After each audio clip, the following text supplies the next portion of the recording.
The moment the front door clicked shut, my entire world shattered into pieces. I stood in my sister's living room, listening to the taxi pull away from the curb. Brooke and Jared were gone, off to their Caribbean cruise, 5 days of sunshine and umbrella drinks while I babysat their daughter. I turned around with a smile, ready to ask Nola what she wanted to do first. Maybe we could bake cookies, watch a movie, read together like we always did. But Nola wasn't reaching for her iPad. She wasn't typing out a message for the text-to-speech app to read aloud. She was just standing there, staring at me with an intensity I had never seen in her 8 years of life. And then my niece, the child I believed was born mute, the little girl who hadn't made a single sound since she was a toddler, opened her mouth. "Auntie, don't drink the tea Mom made. She plotted something bad." Her voice was clear, perfect, like she'd been speaking her whole life. My blood turned to ice water in my veins. Let me back up about 6 hours because I need you to understand how I got here,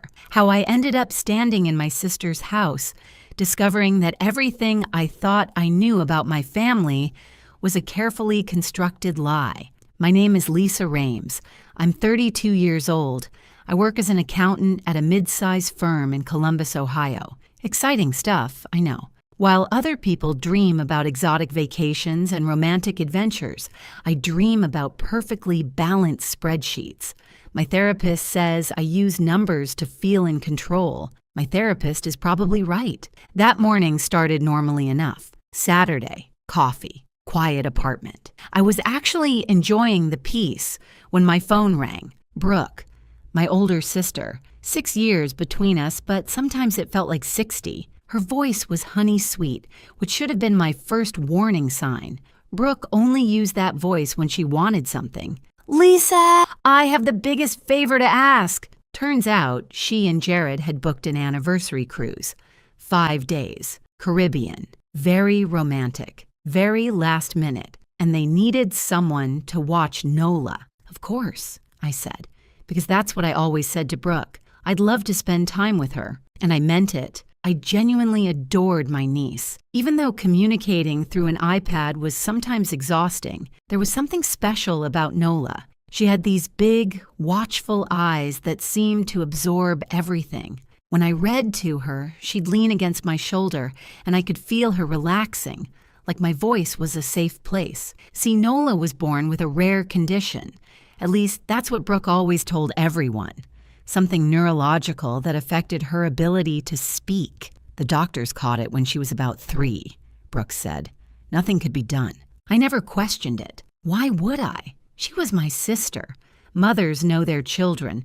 Besides, I wasn't around much during Nola's early years. I'd taken a job in Chicago right after she was born. Good opportunity, couldn't pass it up. I'd fly home for Christmas, maybe a weekend here and there. By the time Nola was 3, she was already silent. Brooke had already crafted the whole narrative. I moved back to Ohio 2 years ago when our mom got sick.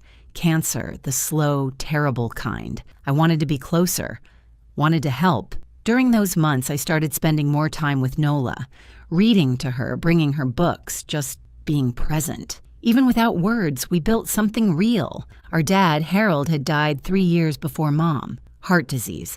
He was the quiet, steady type, the kind of man who fixed things and didn't complain. After he was gone, it felt like the family lost its anchor.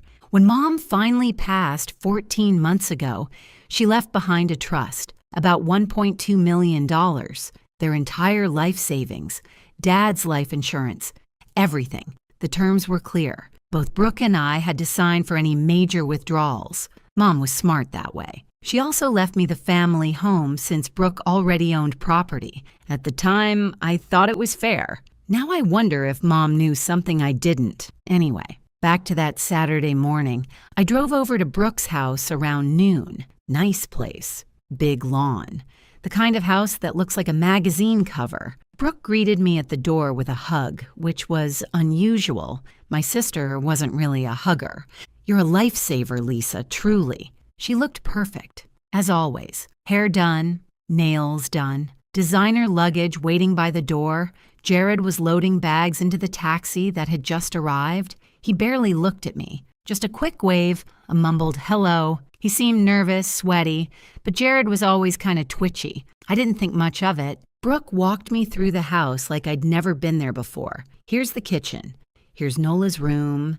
Here's the remote for the TV. And then she opened the refrigerator and pulled out a large thermos with a yellow lid. I made this for you, she said, pressing it into my hands. Herbal tea for stress. You look tired, Lisa. You've been working too hard. Something about the way she said it felt off, too insistent. But I smiled and thanked her, because that's what I did with Brooke. I smiled and thanked her and never pushed back. She had always been the one with the solutions, even when I didn't ask for them. When I went through a bad breakup at 25, Brooke's prescription was lavender oil, green juice, and a vision board covered in George Clooney pictures. Manifest your future husband, she'd said. I still have trust issues with vision boards. The taxi honked. Brooke hugged me again.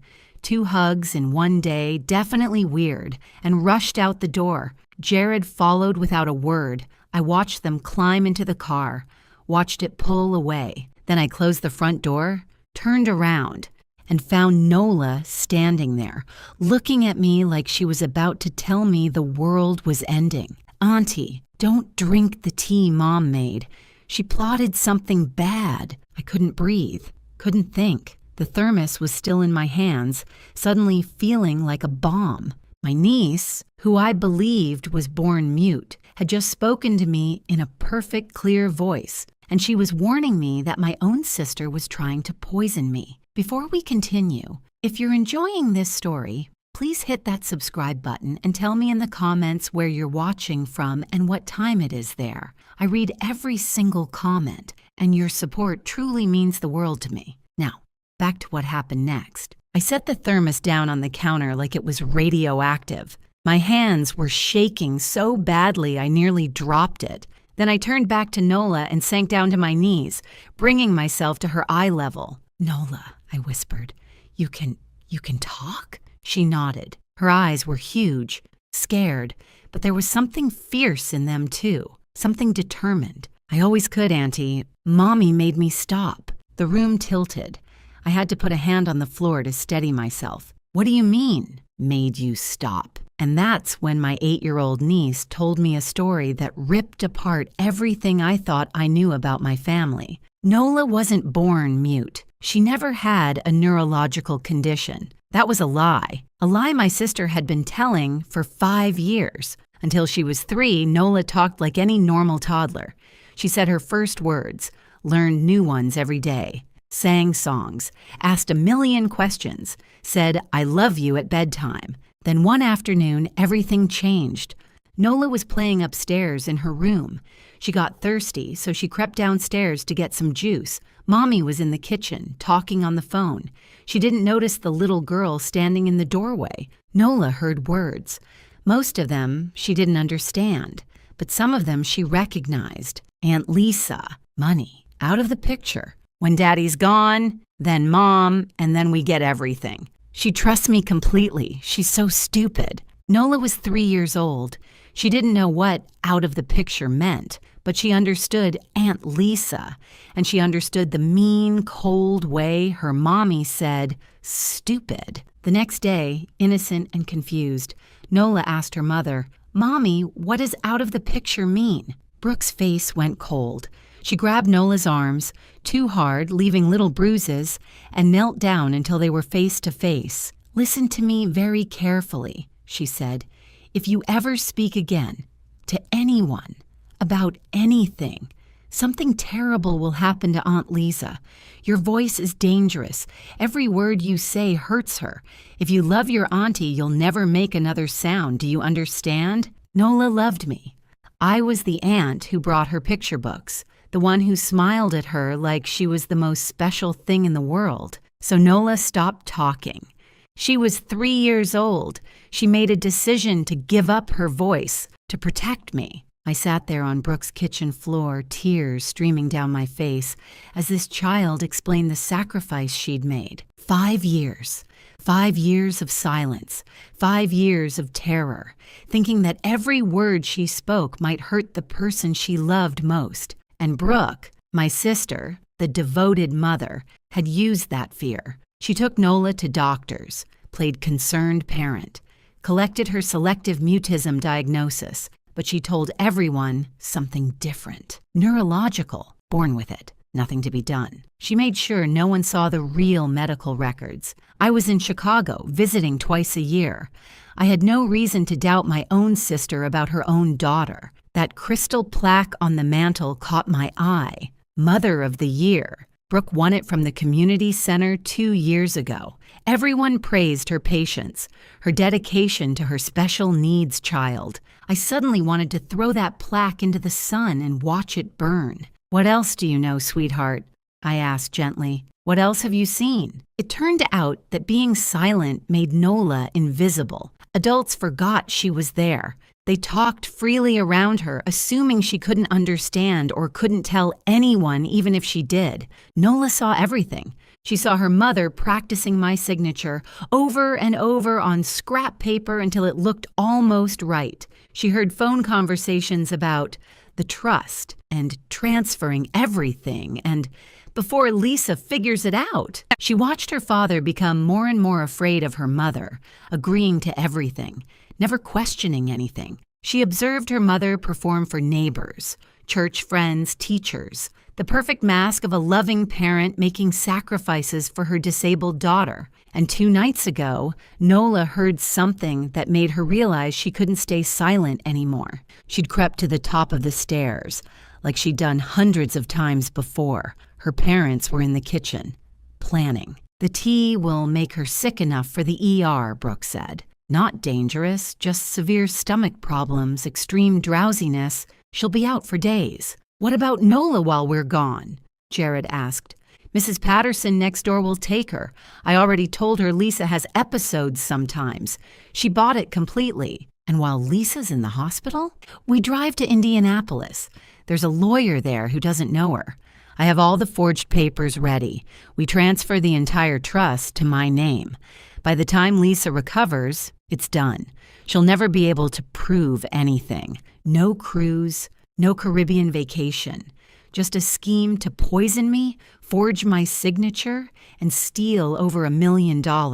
My own sister." I pulled Nola into my arms and held her tight. This brave, incredible child. She carried this weight for 5 years.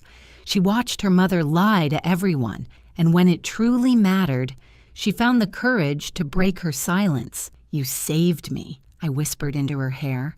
"You know that, right? You saved my life." She hugged me back, small arms fierce around my neck. "I couldn't let Mommy hurt you, Annie, not anymore." I looked over at the thermos sitting on the counter, innocent looking. Yellow lid, homemade tea from my loving sister. Evidence. My tears stopped. Something cold and focused settled in my chest. Brooke thought she had 5 days to steal everything. She thought I'd be lying in a hospital bed too sick to stop her. She was very, very wrong. The first call I made was to Gwen Mercer. Gwen and I met in college. She went into nursing, I went into accounting. Different paths, but we stayed close. She was the kind of friend who showed up with ice cream during breakups and told you the truth even when it hurt. I trusted her completely. She answered on the second ring. "Lisa? What's up?" "Gwen, I need you to come to Brooke's house. Right now. Something happened and I can't explain it over the phone. Please, just come." Something in my voice must have scared her. She didn't ask questions. On my way. 40 minutes later, she was at the door, still in scrubs from her shift, hair pulled back in a messy ponytail. She took one look at my face and pulled me into a hug. "Talk to me?" So I did. All of it. The tea, the scheme, and Nola, sweet, silent Nola, who had spoken for the first time in 5 years to warn me. When I finished, Gwen was quiet for a long moment. Then she looked over at Nola, who was sitting on the couch watching us with those big, serious eyes. Gwen walked over and knelt down in front of her. "You're the bravest kid I've ever met," she said softly. "You know that?" Nola almost smiled. Gwen stood up, all business now. "Okay, first things first. That tea needs to be tested. I know someone at the hospital lab. She can run a rush analysis tonight. If there's anything wrong with it, we'll know by morning. She pulled on latex gloves. She actually had some in her purse, because of course she did, and carefully took a sample from the thermos, sealed it in a small container. "What kind of person poisons tea?" she muttered, shaking her head. "I always knew Brooke was off. Remember when she told you that haircut made your face look less round? That wasn't a compliment. That was psychological warfare in sister format."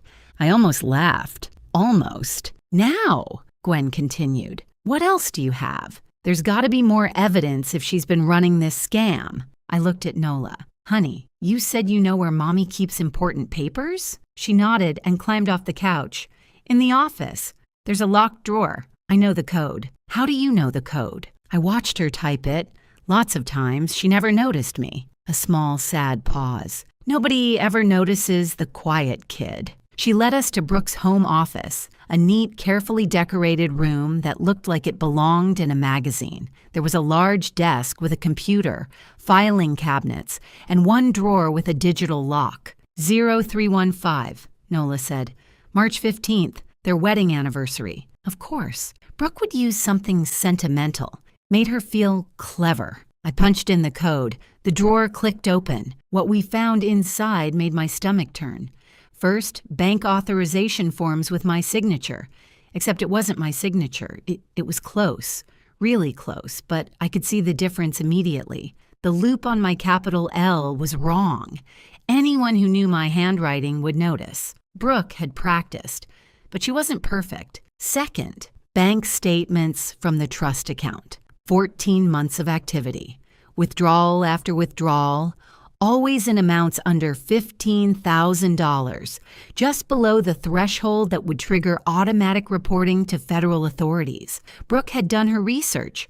The total, roughly $180,000. Gone. Stolen by my own sister, while I trusted her completely. Third, printed emails between Brooke and an attorney in Indianapolis named Warren Drucker. They discussed emergency transfer of trust assets and referenced my mental instability and inability to manage finances. The meeting was scheduled for day 4, exactly when the cruise was supposed to be in full swing. Fourth, and this one nearly broke me, a file labeled Lisa Mental Health Concerns. Inside were pages of notes in Brooke's handwriting, dated entries describing my erratic behavior, my depression, my paranoid episodes, complete fabrications, all of it. She was building a paper trail, preparing to paint me as mentally unfit in case I ever challenged the fraud.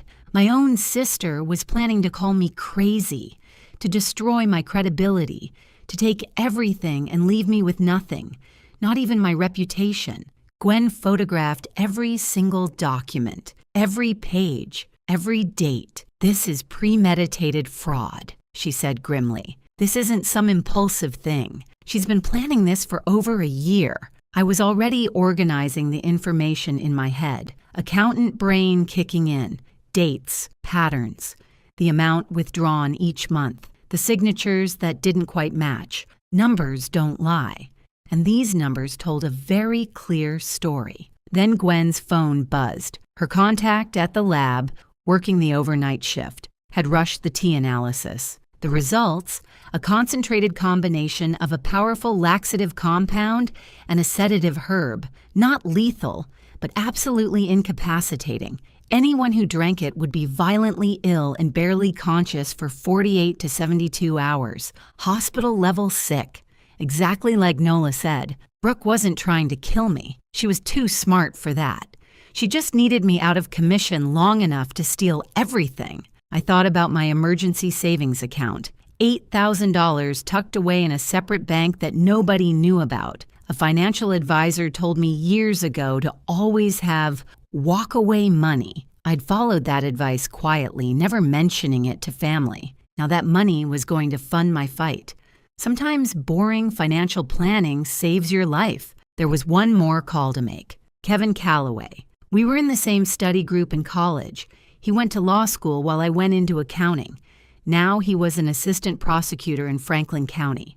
I called him, explained everything. When I finished, there was a long silence. "Lisa, he finally said. "This is fraud, forgery, attempted poisoning, and what your sister did to that child. Coercive control, psychological abuse. That's serious, very serious. What do I do? You let me handle the legal side.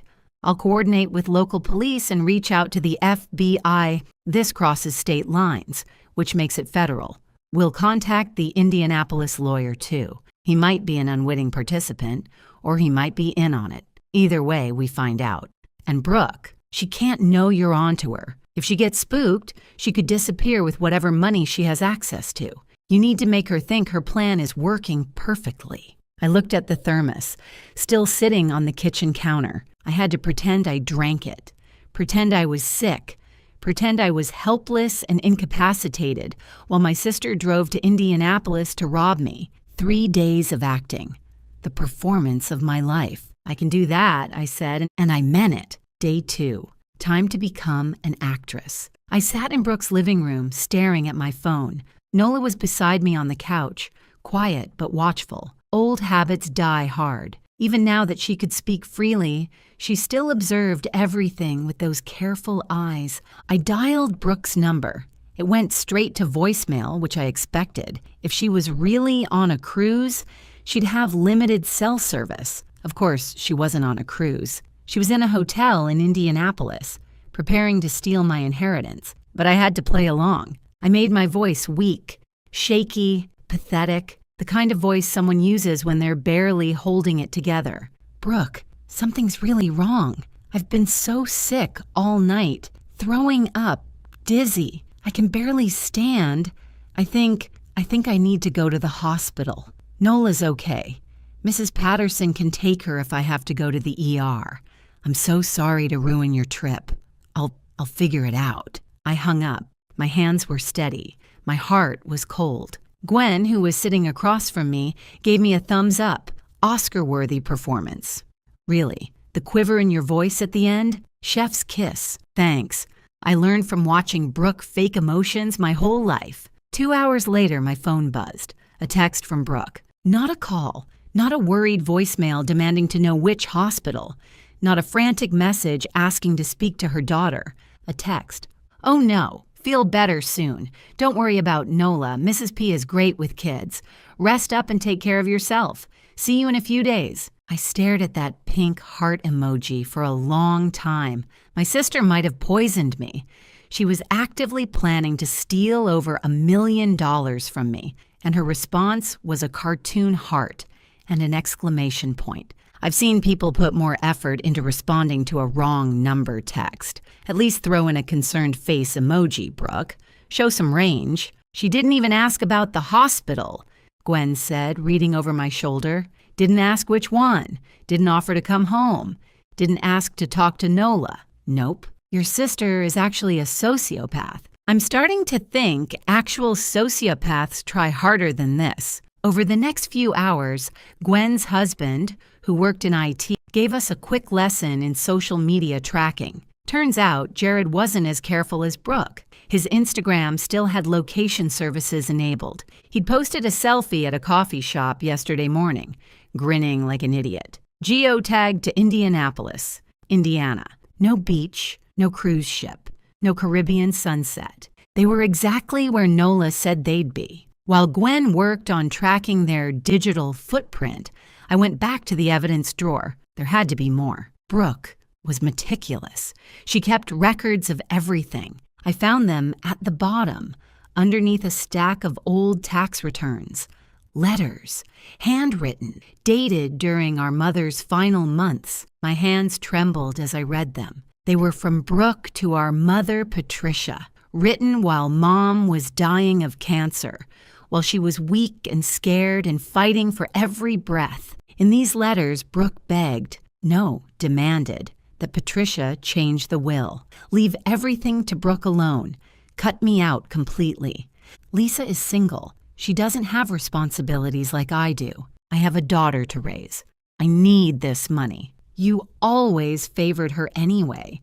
This is your chance to finally make things right. If you ever loved me, you'll do this. The manipulation, the guilt, the cruelty of pressuring a dying woman. And then I found Mom's response, handwritten on her personal stationery. The handwriting was shaky. She was so weak by then, but the words were strong. I will not punish Lisa for being responsible. I will not reward you for being greedy. The trust stays equal.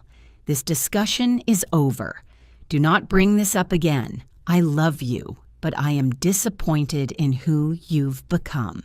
Mom, Patricia refused. Even on her deathbed, she protected me. So Brooke waited. She waited for our mother to die. And then she started forging. I sat there on the floor of that perfect home office, holding my mother's final words in my hands, and I cried.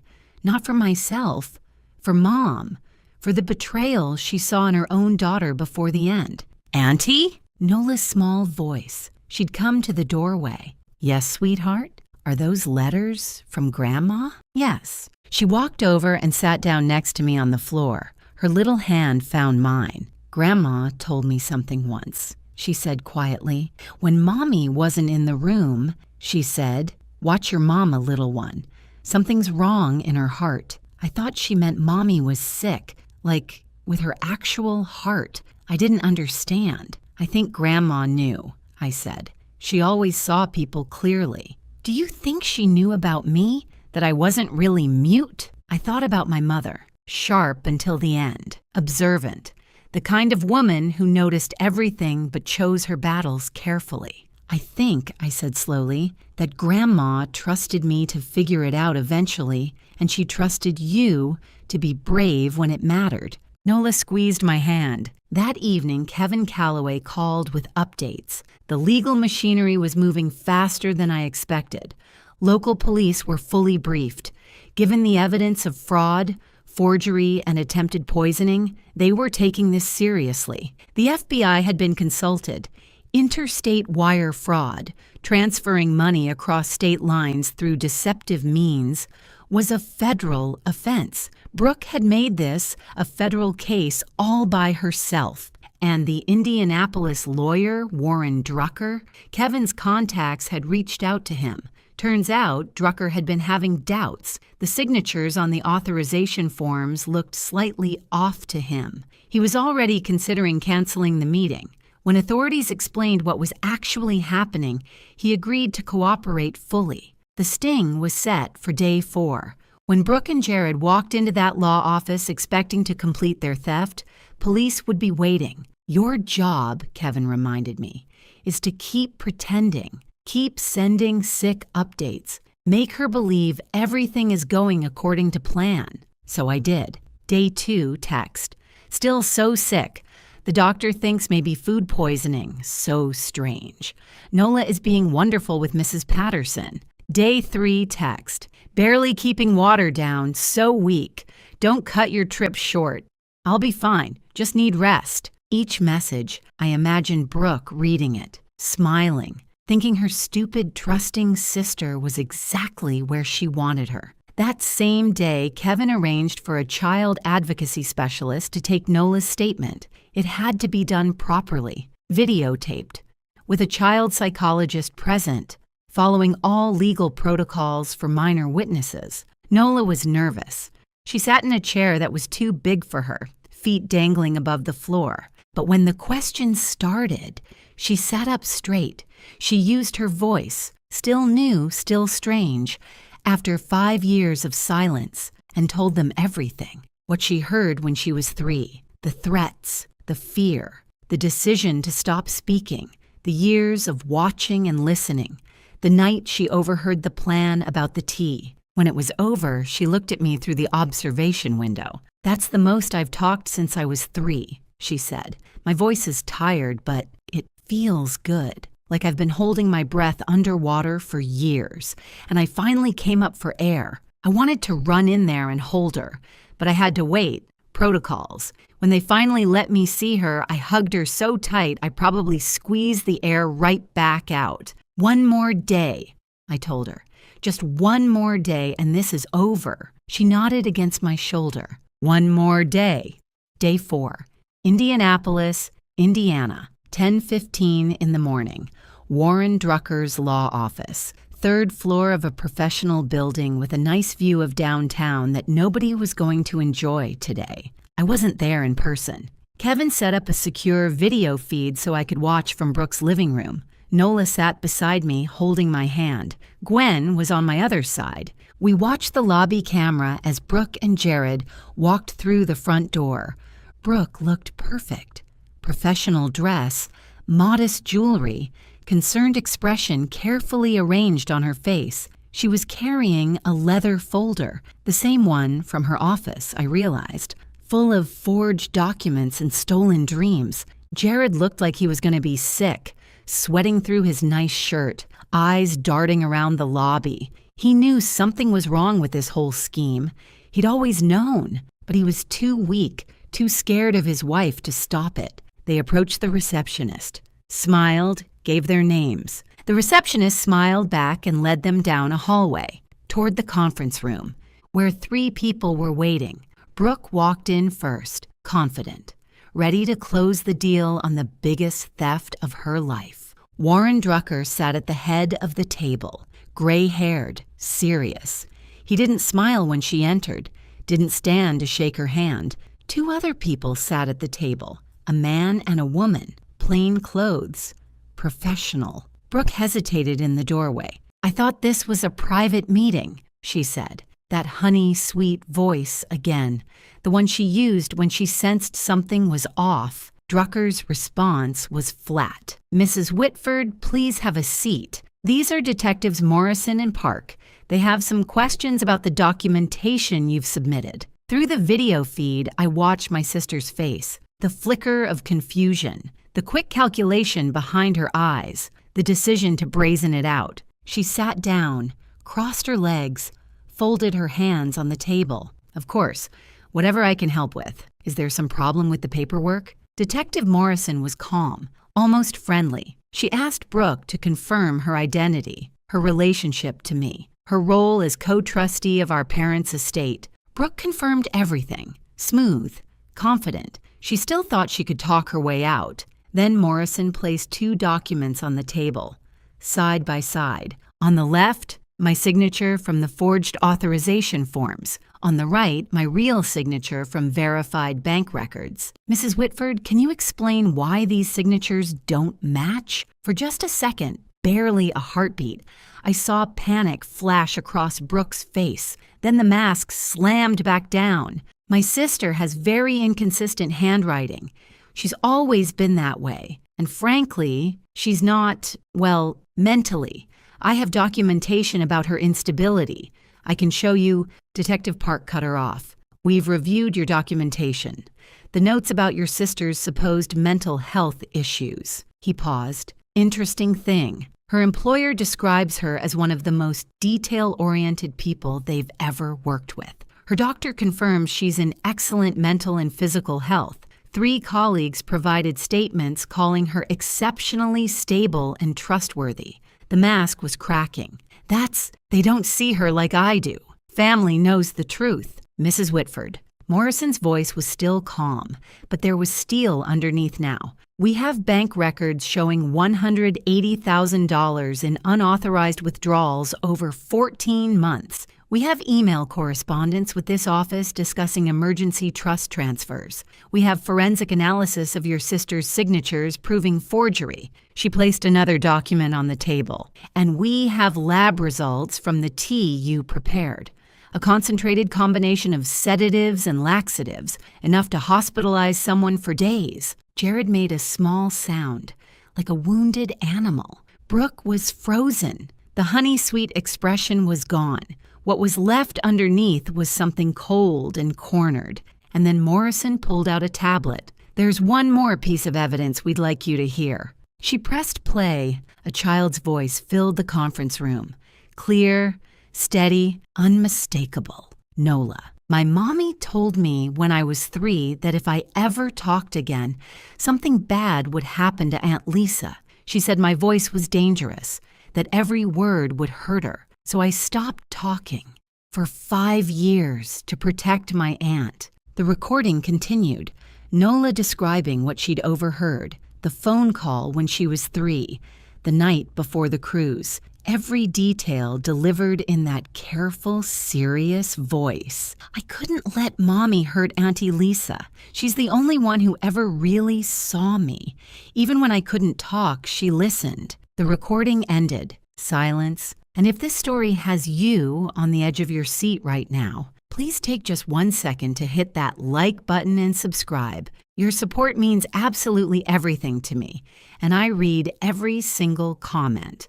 Now let's finish this. Brooke stared at the tablet like it had grown teeth and bitten her. She can't, she's mute. She's been mute since she was 3 years old. She can't talk. This is fabricated. You fabricated. Mrs. Whitford. Detective Morrison's voice was quiet now, almost gentle. The gentleness made it worse. You just confirmed that you believed your daughter couldn't speak, but according to medical records, the real ones, not what you told your family, Nola was diagnosed with selective mutism, a psychological condition, often caused by trauma or fear. She let that sink in. Your daughter stopped speaking because you terrorized her into silence. For 5 years. That's child psychological abuse, added to fraud, forgery, and attempted poisoning. Brooke's face twisted. The mask didn't just crack, it shattered completely. What came out was ugly, raw, the real Brooke, finally visible. She was supposed to stay quiet. She was never supposed to. Brooke, Jared's voice, shaking. Stop talking. Just stop. He turned to the detectives. I want a lawyer, a separate lawyer. I'll cooperate. I'll tell you everything. She planned all of it. The signatures, the transfers, the tea. I was scared of her. I'll testify. Whatever you need. Brooke turned on him with fury that made even the detectives tense. You pathetic coward! After everything I did for us! Mrs. Whitford, Detective Park stood. You're under arrest. Please stand and place your hands behind your back. They read her rights. The handcuffs clicked around her wrists. She was still talking, still trying to explain, to justify, to manipulate. But there was no one left to manipulate. Everyone in that room had seen the evidence. Everyone had heard her own daughter's testimony. She was led out of the conference room, out of the building, into a waiting police car. I watched through the video feed as my sister, the golden child, the perfect mother, the woman who had terrorized a 3-year-old into silence and tried to poison her own sister, disappeared into the back of that car. I felt Nola squeeze my hand. I looked down at her. It's over, she whispered. It's over. Gwen let out a long breath. Well, I guess they'll want that Mother of the Year plaque back. Think we should mail it to her? At her new address? Behind bars? I almost laughed. Almost. Justice was coming. But there was one more thing I needed to do. 2 weeks later. Franklin County Family Court. The courtroom was small, functional, not the grand dramatic space you see in movies, just a room with fluorescent lights and uncomfortable chairs and a judge's bench that had seen 1,000 broken families. But today, something was being put back together. I sat at the front table in my best professional outfit, the same one I wore to important client meetings. This was more important than any client meeting I'd ever had. Nola sat beside me. She'd picked out her own dress that morning. Purple, her favorite color. She'd brushed her own hair. She was nervous, I could tell. Her foot kept bouncing under the table. But she wasn't silent anymore. The judge reviewed the case file. Brooke's arrest. The fraud charges, the forgery, the attempted poisoning, the 5 years of psychological abuse inflicted on a child. Jared had signed away his parental rights in exchange for cooperation with prosecutors. He'd known about everything. He'd done nothing to stop it. He didn't deserve to be Nola's father, and somewhere in that weak, cowardly heart of his, he knew it. The judge looked up from the papers. He was an older man with kind eyes behind wire-rimmed glasses. I've reviewed the emergency custody petition, he said. Given the circumstances, the arrest of the mother, the cooperation of the father, and the extensive documentation of psychological abuse, I'm prepared to rule. He turned to look at Nola directly, not at me, at her. Young lady, I understand you've recently started speaking again after many years of silence. That took tremendous courage. Nola nodded. She was gripping my hand so tight I was losing circulation.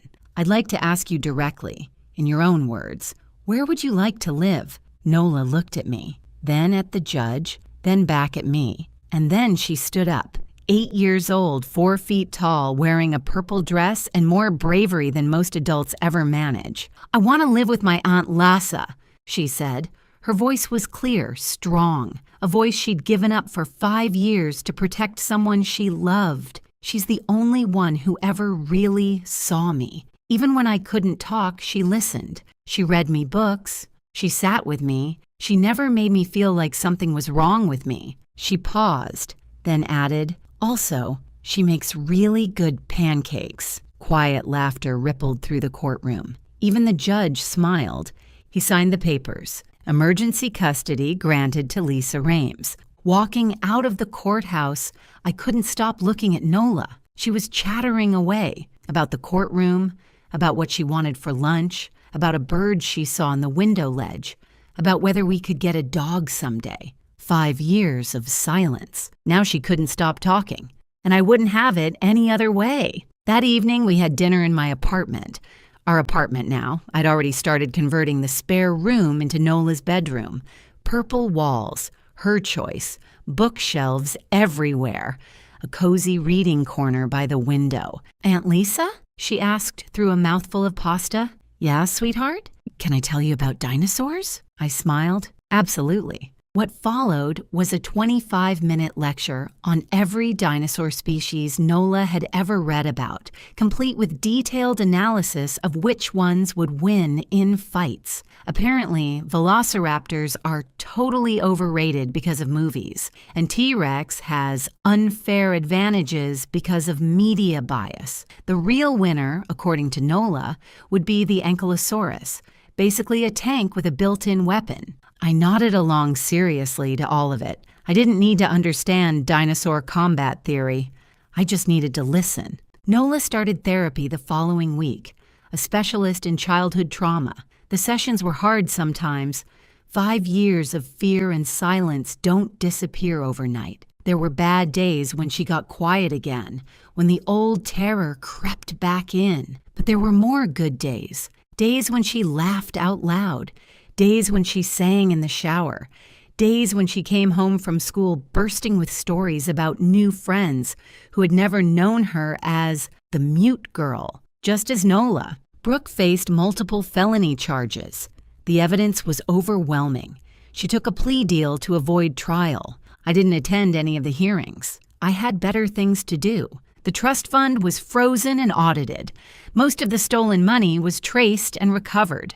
I became sole trustee, managing it carefully for our future, mine and Nola's. I sold the family home. Too many memories there, complicated ones. I used part of the proceeds to start an education fund for Nola. The rest went into savings. Walk-away money, multiplied. Sometimes I think about my mother, about that letter she wrote to Brooke, standing firm even while cancer was taking her, about the quiet warning she whispered to her granddaughter, something's wrong in her heart. Patricia Rames saw the truth about her own daughter, and even in death, she protected the people who deserved protection. I like to think she'd be proud of how things turned out. Last Saturday morning, Nola and I had breakfast on my little apartment balcony. Nothing fancy, just pancakes and orange juice and early autumn sunshine. Nola was telling me about a dream she'd had, something about a penguin who could drive a car,